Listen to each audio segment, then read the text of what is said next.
Wow, can you believe she's not doing anything even though she's about to have her baby? What kind of parent does that make her? When I opened the front door, I saw my daughter Jessica and her husband Thomas. Thomas looked unhappy and started complaining about the dusty floor and dirty bathroom. He seemed to think that because Jessica wasn't cleaning, it was my fault as her parent. I tried to explain that Jessica's pregnant belly made it hard for her to clean, but Thomas didn't listen. Instead, he said he was leaving Jessica because she couldn't keep the house clean. My name is Rebecca, and I'm 54 years old. I work for a big company, and it's just been me and Jessica since her dad passed away. Raising Jessica by myself was tough, but her happiness always made it worth it. Jessica is a kind and caring person with good friends, but she struggled to find a boyfriend. I hoped she'd meet someone in high school or college, but she didn't. Eventually, she started dating a guy she met through a friend, and they got engaged after a couple of years. I was happy for her, even though it meant she'd move out soon. Jessica's husband, Thomas, is older than her and really focused on his career. He often stays late at work or goes out, leaving Jessica to do all the chores. I thought they should share the chores, but I didn't want to interfere too much in their lives. Then, about 6 months after their wedding, Jessica invited me to lunch to tell me she's pregnant. Jessica always loved children, even though she didn't have any siblings herself. She used to talk about wanting a little brother or sister. But since I didn't plan to remarry, I couldn't give her that. Despite being married, Jessica still wanted kids, and she spoke to her belly with love, showing how excited she was to become a mom. Seeing her like this made me really happy. As we said goodbye after lunch, I reminded Jessica that I'm here for her if she needs anything. During Jessica's pregnancy, she kept working, so I made sure to check on her often. But when I got a big work project that meant I'd be traveling a lot, I worried about leaving her. Jessica reassured me she'd be fine, so I threw myself into my work. By the time Jessica was close to giving birth, my project was almost done, and things were calming down at work. I called Jessica to talk about plans for when the baby arrived, but Thomas answered the phone instead. He said Jessica was being useless, and that he was bringing her over to my place. An hour later, the doorbell rang. Opening the door, I found Jessica looking really messy next to Thomas. When I opened the door, she seemed different, not even able to muster a smile. Her eyes had dark circles under them, and her hair, nails, and skin looked dry. She didn't look like a woman in her 20s at all. Her hands were cracked and bleeding, and she seemed distant, staring off into space. How could she have changed so much in just a few months? I let them inside and had them sit down. Since Jessica couldn't speak, I asked Thomas what was going on. "Thomas, why is Jessica like this?" I demanded. He seemed surprised and didn't show any shame as he replied, "Are you blaming me? She's the one who slowed down because of her big belly. You know, housework is a woman's job, and she even faked being sick to get out of it." I couldn't believe what I was hearing. You made a pregnant Jessica do all the chores, even when she was feeling sick. Pregnancy isn't an illness, you know. She even asked me for help with the chores while I've been working all day. Anyway, she's struggling and not able to do her chores. So please take care of her until she gives birth. That's when I realized this man had no clue about pregnancy or being a good father. I couldn't trust him to take care of my daughter. "Okay, I'll take care of her. I can't rely on you to look after her properly." When I told Thomas, he snapped back, "Well, if your daughter's a mess, it's because you didn't raise her right. She doesn't even know how to treat her husband without a father figure. I'm the one suffering here. Once the baby's born, come get it. And in the meantime, teach your daughter how to behave, Rebecca."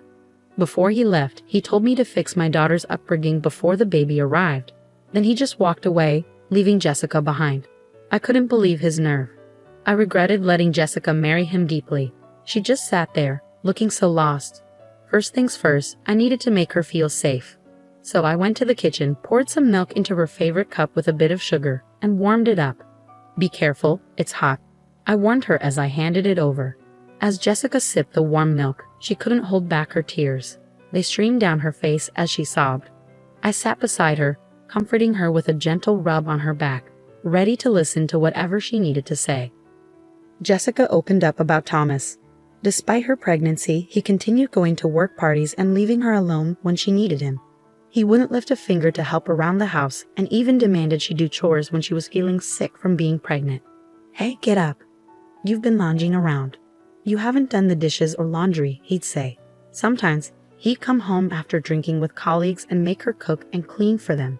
I felt my anger rising, hearing how my pregnant daughter was being treated like a servant. Jessica explained that she didn't want to risk my career, so she put up with it.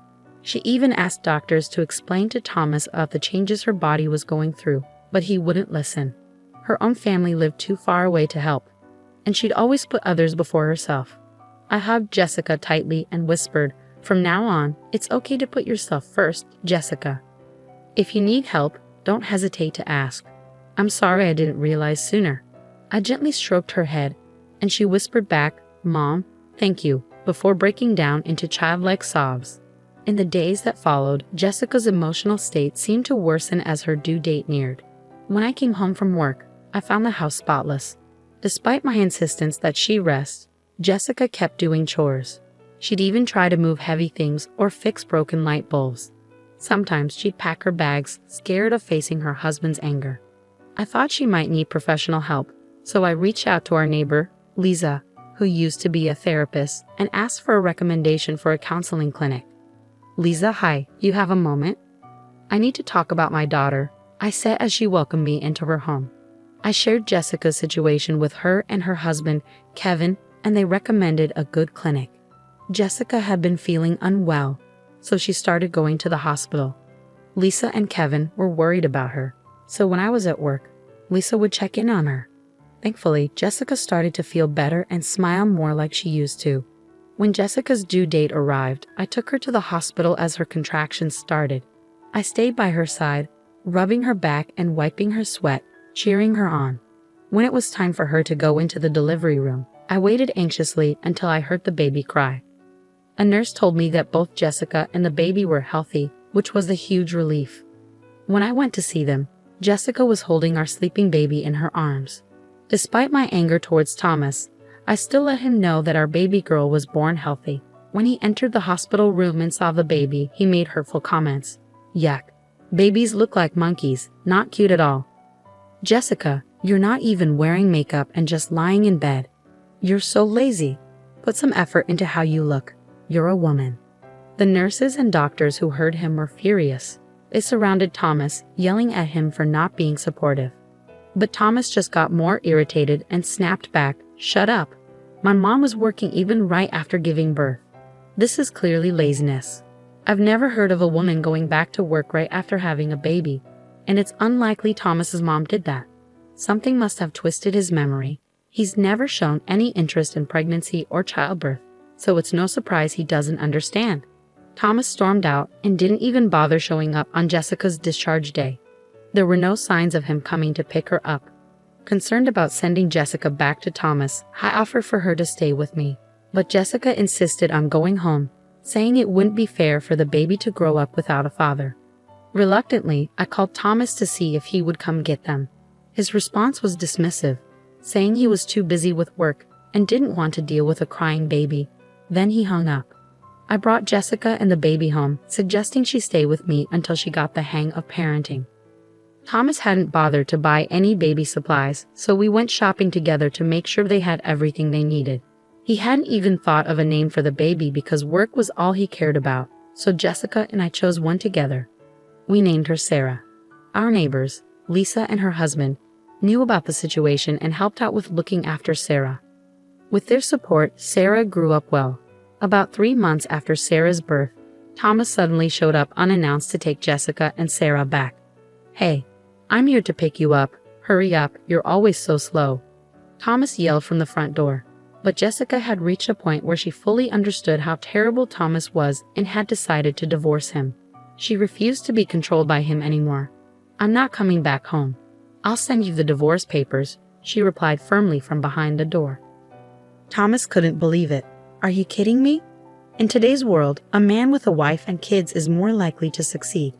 What's the point of being married to you if we divorce?" "I'm never getting divorced," he yelled back.